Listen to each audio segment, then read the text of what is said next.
Buenos días, Carlos. Qué gusto verte, qué placer verte después de tanto tiempo. Buenos días, querido Tony. Lo mismo es mi sentimiento. Ya hace como 2 o 3 años que no nos cruzamos, Es pero cierto, tenemos el afecto de 50 años compartidos con vos, con tu papá, con tu mamá, con los es distintos cierto. emprendimientos que ustedes hicieron, desde la legendaria Aquí Nosotros, que se Ajá. editaba en General Roca, del Federal que vos después sacaste en Viedma y que yo Sí, durante sí. mucho tiempo te cuidé una súper encuadernación con todos los ejemplares que después volvió a tus manos. Así Sí, que encantado. ¿Eh? yo me había quedado sin ninguna copia y creo que vos me dijiste que la tenías guardada allá por Río Colorado, en algún lugar la tenías acobachada, porque claro, yo tuve que salir medio apresuradamente de Viedma allá en un julio y nunca me voy a olvidar que yo le debo la vida al ingeniero Carvajal, que en forma oculta me puso un camión a las 4 de la mañana para poder salir de Viedma. Nunca hay que olvidarse de esas cosas, ¿viste? Pero bueno, al margen de eso, eh, hemos compartido con vos muchas cosas duras en la época del proceso, por eso que es una amistad que se ha mantenido incólume a través del tiempo. Pero bueno, más allá de los mimos que nos estamos profesando y del cariño que obviamente que nos tenemos, faltó olvidar el día que fuimos a pescar y que Carlito sacó una corvina de 4 kilos, pero bueno, eso fue, hoy es un señor juez, mira vos cómo pasa el tiempo, ¿no? Pero al margen de eso, la idea es que charlemos un poco. Hoy en día tantos mensajes cruzados, tanta confusión que hay con respecto al tema de la pandemia, los malos manejos, las denuncias. Entonces dije, bueno, voy a ir a las fuentes, porque muchas veces uno escucha decir médico sanitarista, pero bien, vos sos un médico sanitarista, estuviste mucho tiempo a cargo de la Delegación Sanitaria Federal en Viedma, entonces como médico sanitarista vos tenés una visión más global, ¿no es cierto? Es como el psicólogo clínico y el psicólogo social. El psicólogo social ve el conjunto y en este caso es lo mismo. Por eso la primera pregunta sería, ¿cómo estás viendo vos esto de la pandemia, el manejo, cómo está interactuando en políticas sanitarias todo esto? ¿Cuál es tu mirada, Carlos? Mi mirada desde el comienzo de la pandemia es crítico, crítica en el sentido de marxista, del análisis crítico, del conocimiento profundo de Ajá. la cuestión. Eh, en el caso, sabemos que la pandemia se instaló de una forma sorpresiva, aunque si bien desde años atrás se estaba esperando que pudiera pasar, pero de este Uh-huh. virus en particular no sabíamos casi nada y seguimos sabiendo bastante poco, aunque más que antes. En el caso de la Argentina, globalmente consideradas las políticas, no he compartido ni el quédate en casa inicial, ni la forma de actuar del sistema para testear, rastrear y aislar a los contactos. Uh-huh. Yo escribí cuando comenzó allá por marzo del año que viene que el quédate en casa era una incitación a favorecer los contagios. Nosotros sabíamos que la pandemia iba a pegar en el conurbano bonaerense y en el AMBA en primer lugar. Y también sabíamos que a los 14 millones de habitantes del conurbano, decirle que se quedara en su casa era decirle que se quedara en construcciones de cartón, chapas y plásticos. 3 generaciones en una misma vivienda, sin agua muchas veces, sin servicio, que era realmente una locura que la gente quedara en casa. Nosotros dijimos y escribimos en aquel momento que que la circulación había que restringirla, sin ninguna duda, pero era quédate en la manzana, quédate en el barrio, hacer distintas burbujas, pero no quédate en tu casa. Por el otro lado, la única forma de contener la circulación del virus era testear, rastrear y aislar, cosa que se hizo con muy poca voluntad y según las intenciones de cada jurisdicción. Así que, resumiéndote, ni el quédate en casa, ni quédate en el hospital esperando a que vengan los pacientes. Había que salir a rastrear, a testear y a aislar a aquellos asintomáticos que andaban por la vida. No nos olvidemos que lo que sí sabíamos en marzo del año pasado era que, primero, que todos nos íbamos a entrar en contacto, nos íbamos a contagiar mientras no hubiera vacuna. Tarde o temprano, todos, inclusive ahora, nos vamos a contagiar si no hay niveles de vacunación. Y también eso fue lo que de 1000 contagiados, 900 ni se iban a enterar, pero iban a contagiar. Esos 900 son los que teníamos que salir a buscar, no esperar que vengan, porque cuando venían con sintomatología ya entran en otro grupo, en el grupo de los 100 en 1000 que tienen síntomas. Y esos 100 en 1000 que tienen síntomas, 80 la van a pasar como una gripe fuerte en sus casas, que le van a durar 15 o 20 días. Pero hay 20 de esos 100, o sea, 20 de los 1000 que tienen que ir a internación.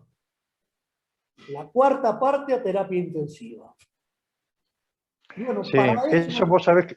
Sí, permitime, porque vos acabás de decir 2 cosas que son fundamentalmente, que son muy determinantes, porque eso se dijo, como bien vos decís, al principio de la pandemia el año pasado, ¿no? Los científicos, los profesionales, los sanitaristas como vos, plantearon de que el 80% se iba a enfermar y iba a pasar como una gripe común y que una pequeña parte iba a ir a terapia y lamentablemente un pequeño porcentaje iba a morir. Pero a diferencia de otros países, el tema del testeo y la trazabilidad, porque hay gente que otros países han aplicado incluso un sistema de celulares, es decir, como para ir marcando e ir señalando por dónde va. Y la gente asintomática, como decís vos, es decir, esto se supo desde un principio, digamos que esto entonces fue un error, el tema del testeo y el seguimiento fue uno de los, y encerrar una bomba de tiempo. Imagínate vos, claro, en el primer, segundo, tercer, cuarto cordón de Buenos Aires o de las grandes ciudades, tener a la gente encerrada, eso es terrible. Pero es decir, que acá hay 2 cosas como para poder marcar grandes errores que no se han aplicado en una política sanitaria con respecto al tema del COVID. Sí, está bien resumido de tu parte. De todas maneras, yo el otro día decía en Choel, no podemos llorar sobre la leche derramada. Ya está, se hizo mal, no hubo testeo. Encerramos a la gente cuando no había que encerrarla. En aquel momento también escribimos, después de 2 o 3 meses de ver la experiencia de Israel, que era interesante las cuarentenas intermitentes, esto que queremos hacer ahora. Israel empezó con 4 días, 10 días, 4 días, 10 días. Con eso restringía, pero a su vez testeaba rastreaba, testeaba, arrastraba y aislaba. Es decir, por un lado controlaba la circulación y por otro lado salía activamente a buscar a los asintomáticos para aislarlos, para que no contagiaran. Ese es el quid de la cuestión de esta, mientras no haya vacuna, que tenemos que tener en cuenta.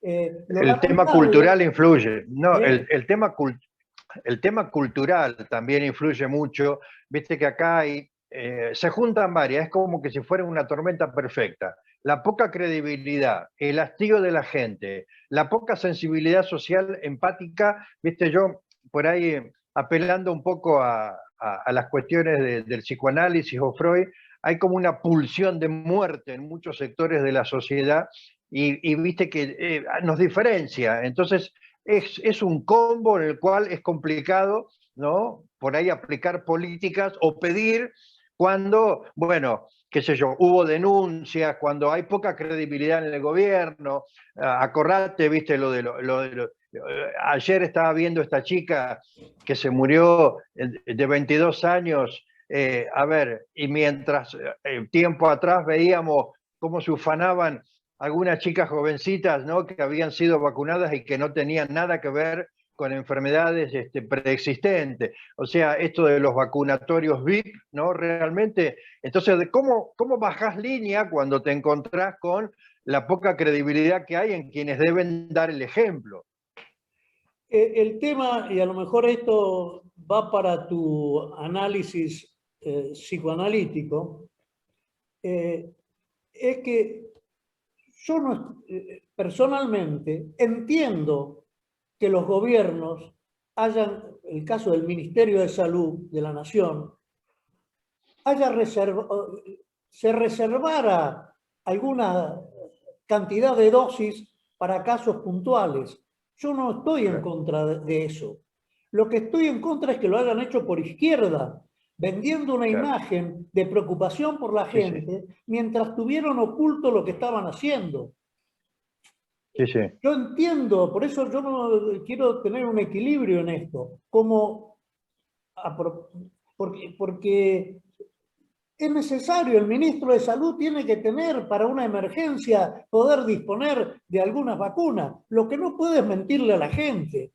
Y estamos en un gobierno absolutamente mentiroso, porque hacia la gente de movida le hubiéramos dicho cuál era la gravedad real de todo esto. Y no le hubiéramos mentido diciéndole que encerrándolo el virus no entraba a la casa, porque es una barbaridad. Y que teníamos suerte que íbamos a tener menos muertos que otras partes cuando tenemos 1.700 muertos por millón en la Argentina y somos de los países que más muertos tenemos por millón. A la gente hay que decirle la verdad. La gente no es tonta. La gente es empática si la sabe decir. Perdóname que te interrumpa. Recién dijiste que anduviste por Chuelochuel. ¿Qué anduviste haciendo por Chuelochuel? Bueno, estuvimos encontrándonos con compañeros peronistas para consolidar una alternativa en la elección a diputado nacional en el mes en las PASO. Así que estás lanzado a la política, Carlos, qué bien. Estamos trabajando con compañeros peronistas que estamos convencidos de que el Partido Peronista de Río Negro no lo puede manejar un grupo minoritario y que no expresa el pensamiento peronista, en este caso la Cámpora. Nosotros no estamos de acuerdo, creemos que el partido se ha desvirtuado en su conducción, en la elección de sus dirigentes y ha permitido que un sector minoritario se haga de la conducción del partido. Y estamos Borges decía, los peronistas son incorregibles. Peronistas somos incorregibles, decía Borges. Claro. O sea que estás, miramos, pero qué bueno, Carlos, ¿no? Lanzado a una, no sé si llamarla reconstrucción, porque viste que siempre hay una diferenciación que hacen entre el peronismo y el kirchnerismo, ¿no? Es decir, es todo un tema ese. Sí, reconstrucción no, mi gran amigo histórico de Chipolletti, Lucho Roa, a quien le mando un gran y afectuoso saludo, él habla de recuperación peronista, la recuperación del Ajá. peronismo. Y bueno, hemos conversado en Choel con varios compañeros y bueno, y también a través de las redes y de Zoom con algunos compañeros del Alto Valle, pero nos quedó la presencia a la espera de que aflojen un poco estas condiciones que no favorecen ni debemos favorecer nosotros una circulación que no es indispensable. En este momento, a la gente, a las familias rionegrinas, a las mujeres rionegrinas, a los jóvenes rionegrinos, les interesa la inflación, porque Sí, los sí. sueldos y la plata no alcanzan. Les interesa la pandemia, que en esta segunda etapa está golpeando muy fuerte. Les interesa la inseguridad y les interesa la corrupción. El resto no le interesa. Entonces, creo que es una falta de respeto plantearnos un trabajo político intenso en este momento frente a cuáles son las reales necesidades de la gente. Así que estamos haciéndolo El, Mirá suavemente, qué bien. respetando lo que le pasa a la gente. Está bueno que entre tantos contadores, abogados, etcétera, irrumpa un médico, Carlos, ¿no? Es decir, creo que nunca hemos, salvo alguna que otra circunstancia, por ahí la mirada, sobre todo un médico sanitarista que mira el global, el conjunto, qué sé yo, desde la atención primaria ya acuñada en Alma Ata, ¿no? En Ucrania, mis pagos por parte de mamá, es decir, venimos de ahí. Desde ese momento, esta cuestión de mirar la mirada global, de cuidar, ¿viste? Cuidar el grupo, ¿no? Está bueno, Carlos, la verdad que te felicito y ojalá, bueno, se pueda, digamos, avanzar más y tener así un representante como vos en la Cámara, ¿no? Sí, esperemos que sea posible. Vos, ahora que hablaste de Alma Ata y volviendo un poco a lo sanitario, Alma Ata en el año 1978 es el resultado, entre otras, de la experiencia de salud rural que instalamos en la provincia a partir del año 69. En el año Ajá, 69 se produce en Río Negro un quiebre en la forma de concebir la atención de la salud. Digo en Río Negro porque es lo que nosotros hicimos, pero también simultáneamente en otras partes del país. En ese momento tuvimos la convicción de que los hospitales debían dejar de ser el centro de la atención de la salud.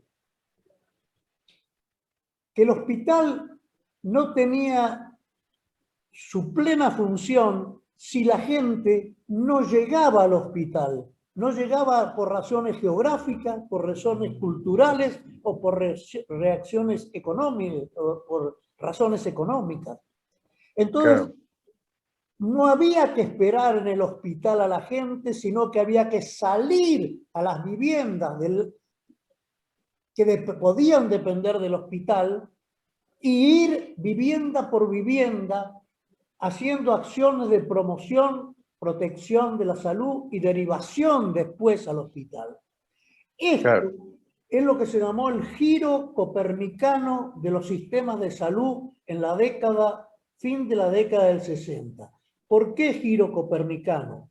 Como vos te acordás, Copérnico dijo, la Tierra no es el centro, el Sol es el centro y nosotros giramos Exacto, alrededor de él. claro. En salud es lo mismo, los hospitales no son más el centro es lo periférico, las viviendas del área, el área de programa. El área de programa, El claro, área de claro, programa. claro. Ese término, Y, área de programa, lo claro, introducimos por primera vez en el año 69, cuando instalamos los programas de acción rural. Nosotros decíamos, claro, hasta ese momento el concepto no era área de programa, sino área de influencia. Los hospitales tenían Claro. una área de influencia, es decir, gente que le llegaba por su influencia. Nosotros dijimos, no, el hospital tiene un área de programa, tiene una geografía que le corresponde para instalar un acceso personalizado al sistema a través del trabajo en la zona periférica. Y eso fue lo Claro, y que eso es dio lo lugar que, a Alma-Ata. claro, claro, y eso es lo que después toma Neuquén cuando lo traen a Perrone y a Elsa Moreno Nelson con el Moreno. plan de salud, con el plan de salud de Neuquén. Porque al fin y al cabo, Carlos, el mejor sistema de salud es evitar que la gente llegue al hospital. Hay que Exactamente. financiar la salud, no la enfermedad. Exactamente. El 75% de las consultas de la gente se resuelven en un nivel muy primario de atención, Claro, claro. sin internación, sin análisis y sin medicaciones, quizá. Sí, sí. No, y además todo el esquema de salud tiene que ver con buen trabajo, buena comida, buen estado mental. Es decir, esos son prácticamente las cuestiones. Carlos, no sé si me queda algo en el tintero, pero ha sido una charla tan grata. Primero porque sos vos, sabés que te quiero un montón. Y segundo porque se ha podido explicar estas cuestiones del sanitarismo y estas cuestiones que tienen que ver, bueno, al fin y al cabo, con cosas que nos ocupan y que nos preocupan. Si quedó algo en el tintero, te dejo la palabra. Enganchado con esto último que estamos diciendo, siendo que fuimos una provincia de las primeras que visualizó que el tema de la salud estaba en el área de programa, no puede ser que en Río Negro nos hayamos quedado muy lejos de salir a rastrear, testear y aislar a la gente en el terreno, porque tenemos una cultura de salir al terreno. Tenemos auxiliares de enfermería motivadas y preparadas para eso. Tenemos personal voluntario que podía verse acoplado a esa intención, a una intención que ya está en la cultura de los establecimientos sanitarios de Río Negro. Porque es mucho más fácil adiestrar a un ayudante de auxiliar de enfermería para que haga un rastreo, un testeo y marque el aislamiento, que formar personal de paraterapia intensiva. Acá escuchamos Claro. decir que iban a formar en un mes personal para terapia intensiva que lleva 4 años formarlo. Entonces, Sí, una uno no locura. sabe qué es lo que se está diciendo. Entonces, Sí, hago una convocatoria a esa cultura programática de los hospitales y de los servicios de salud de Río Negro para que tratemos en esta segunda etapa de dinamizar el rastreo, el testeo y el aislamiento para disminuir los contagios, descubriendo a los asintomáticos. Y bueno, yo también creo que fue una muy linda charla, Tony. sí, claro que sí, sí. Reitero, el placer es mío, Carlos. Bueno, todo lo mejor, ¿sí? En esta etapa que haces, en vez de quedarte en tu casa, ya somos grandes y en vez de quedarnos nos estamos preocupando, yo desde mi modesto lugar del periodismo y vos desde tu lugar de la salud y la política, has decidido lanzarte, y, reitero, en vez de quedarte solamente con tus caminatas y tu andar en bici a la madrugada por la costanera en Viedma, has decidido lanzarte. Me parece bárbaro, ¿viste? Porque al fin y al cabo, el que está vinculado con la salud tiene esta concepción de cuidar, de cuidar al otro. Así que te mando un abrazo muy, muy grande y seguimos en contacto, Carlos, en cualquier momento. Muchas gracias, muy buenos días y un gran saludo a toda tu audiencia. Nos vemos.